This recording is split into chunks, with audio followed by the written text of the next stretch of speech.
Oi, gente! Oi, turma 101, tudo bom com vocês? Aqui é a Rafaela, professora de Geografia, e na aula de hoje nós iremos concluir os nossos estudos do capítulo 1. O conteúdo vocês podem encontrar na página 4 da apostila de vocês.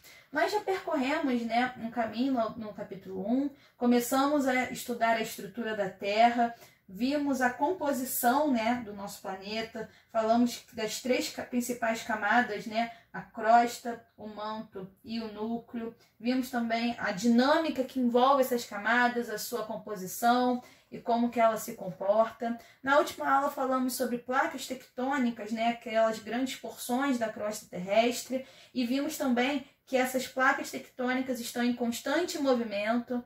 Dentro desses movimentos a gente vai ter direções, momentos diferentes. Aí vimos o movimento convergente, o divergente, o transformante. Falamos sobre as principais placas tectônicas e suas características.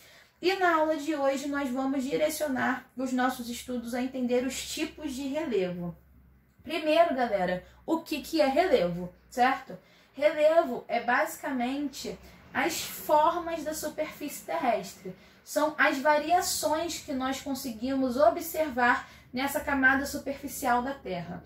A gente consegue perceber claramente que nós temos diferentes formas, diferentes fisionomias aqui nessa camada superficial. A gente consegue perceber que vamos ter áreas com características de ser uma superfície mais alta, outras áreas vão ser mais baixas, algumas vão ser mais acidentadas, ou seja, com uma variação de altitude, vamos ter áreas mais planas, enfim, nós vamos ter uma variedade de feições. Para a gente conseguir analisar e compreender essas formas e essas dinâmicas, a gente classifica esse relevo, a gente classifica essas formas e de acordo com as suas principais características, certo? Primeiro que eu coloquei lá no quadro para a gente pensar são os planaltos, tá bom? Os planaltos, galera, também podem ser chamados de platôs, tá bom? E o que são esses planaltos? Um planalto é uma forma de relevo constituída por uma superfície elevada, com maior de 300 metros, com um cume mais ou menos nivelado, tá bom? E pode ser formada por uma grande variedade, por um grande número de processos. Como, por exemplo, inclui a dispersão do magma e a erosão. Inclusive, nos planaltos predomina o processo de erosão, tá bom? Pode ser erosão por água, por ventos, pelo derretimento de geleiras. E esse processo de erosão, ele fornece sedimento para as outras áreas, certo?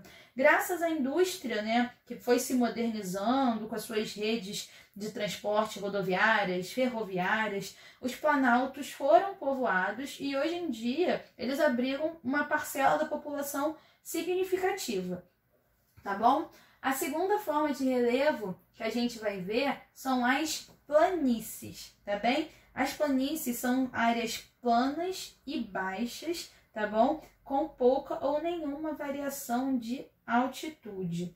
As planícies, elas podem ser classificadas como planícies costeiras, tá bem? Quando o agente de sedimentação é o mar, de planícies fluviais, quando o agente de sedimentação são rios, e quando a gente fala de planícies lacustres, elas são formadas pela ação de um lago. Ou seja, gente, quando a gente falar de planícies, lembrem de fazer associação com água, com corpos hídricos e tudo mais. A maioria das planícies ela vai estar localizada à margem de rios e de mares e geralmente em baixas altitudes. Apesar que nós vamos ter algumas exceções, como por exemplo, as planícies que estão situadas lá na área dos Andes, a cerca de 3.000 metros acima do nível do mar, que aí não é mais uma baixa altitude, muito pelo contrário. Além disso, a planície se destaca por ser um dos tipos de relevo mais aproveitados pelo homem para atividades agrícolas.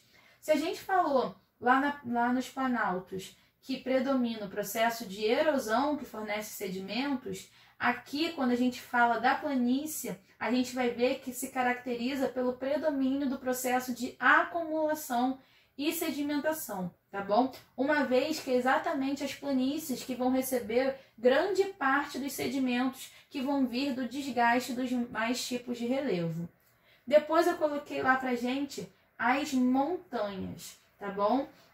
A gente vai ver que as montanhas, né, elas são fisionomias, formas de relevo que vão se caracterizar por uma altitude mais elevada, né, se a gente estiver comparando com as demais. E também as montanhas, elas são formações geográficas originadas do choque, do encontro entre placas tectônicas. Esse assunto está recente na nossa cabeça, né? Vimos lá na última aula.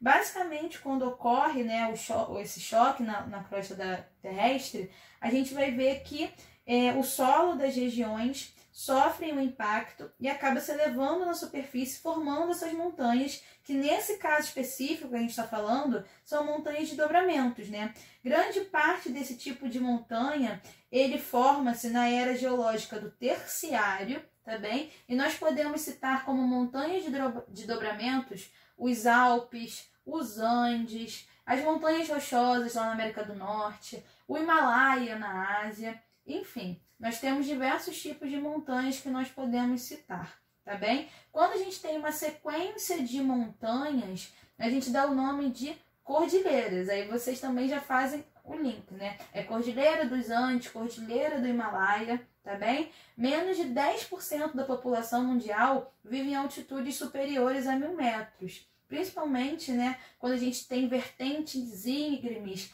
essa configuração fazem com que seja um difícil acesso e acaba também dificultando, né, o desenvolvimento de atividades da agricultura moderna também.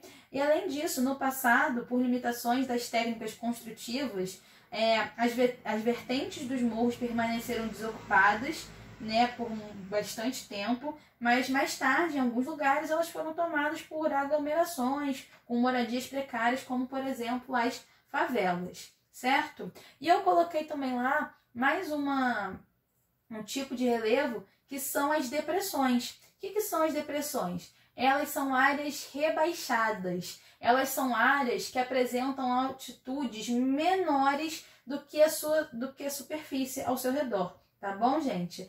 Quando a gente fala de uma localidade que ela é mais baixa do que o seu entorno, a gente está falando de uma depressão relativa.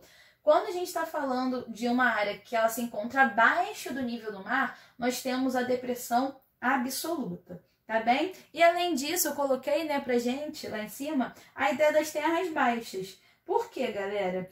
Quase todas as grandes civilizações do passado, elas surgiram e se desenvolveram nas terras baixas litorâneas ou nos vales fluviais. Basicamente, os mares e os rios, elas funcionaram como grandes estradas da humanidade, abriram caminho para que essas grandes civilizações pudessem se desenvolver, porque elas proporcionavam, facilitavam contatos e o comércio, né?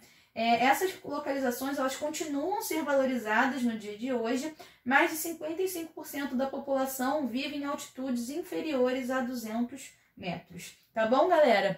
A gente fica por aqui para a gente poder fixar os conteúdos vistos na aula de hoje. Vamos fazer os exercícios diversos número 2, tá bom? Que vocês vão encontrar na página 4 da apostila também. Tá bom, galera? Um beijo, se cuidem e até a próxima. Tchau, tchau!